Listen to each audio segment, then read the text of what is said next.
हम तो पाती लैके आवत बानी पार से, राजा जनक दरबार से ना। हम तो पाती लैके आवत बानी पार से, राजा जनक दरबार से ना। हमरा घर बा जनक नगरिया, राजन ऐनी भूप दुअरिया। हमरा घर बा जनक नगरिया, राजन ऐनी भूप दुअरिया। राजन ऐनी भूप दुअरिया। मनवारी गईले महिमा अपरंपार से, राजा जनक दरबार से ना। हम तो पाती लैके आवत बानी पार से, राजा जनक दरबार से ना। हमरा राजा जनक जी के धिया, जिनकर नाम बाटे सिया। हमरा राजा जनक जी के धिया, जिनकर नाम बाटे सिया। जिनकर नाम बाटे सिया। उनकर शादी हुई है कौशल्या कुमार से, राजा जनक दरबार से ना। हम तो पाती लैके आवत बानी पार से, राजा जनक दरबार से ना। सिया के शांति रूप जब जान ले, बाबा जनक धनुष प्रण ठान ले। सिया के शांति रूप जब जान ले, बाबा जनक धनुष प्रण ठान ले।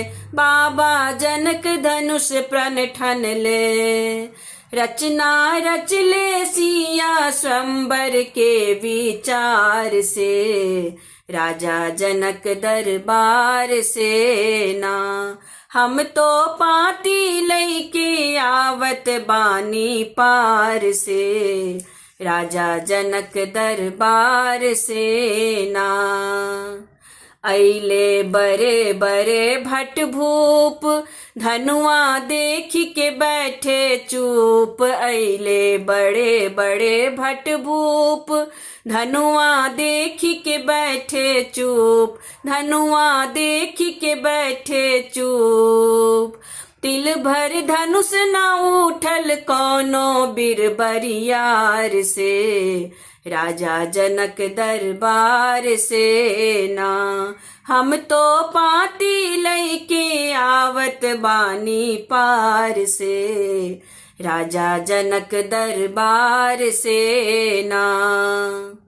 तहुआ राजन राउर लाल, पवले धनुष तोर जयमाल। तहुआ राजन राउर लाल, पवले धनुष तोर जयमाल। पवले धनुष तोर जयमाल।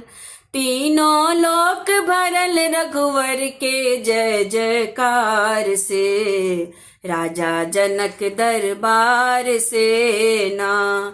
हम तो पाती लैके आवत बानी पार से, राजा जनक दरबार से ना। पाती लिखल बाटे थोरा, जल्दी साजी हाथी घोड़ा। पाती लिखल बाटे थोरा, जल्दी साजी हाथी घोड़ा। जल्दी साजी हाथी घोड़ा। बिनती कर जोरी करत बानी सरकार से, राजा जनक दरबार से ना। हम तो पाती लैके आवत बानी पार से, राजा जनक दरबार से ना। हम तो पाती लैके आवत बानी पार से, राजा जनक दरबार से ना। हम तो पाती लैके आवत बानी पार से, राजा जनक दरबार से ना।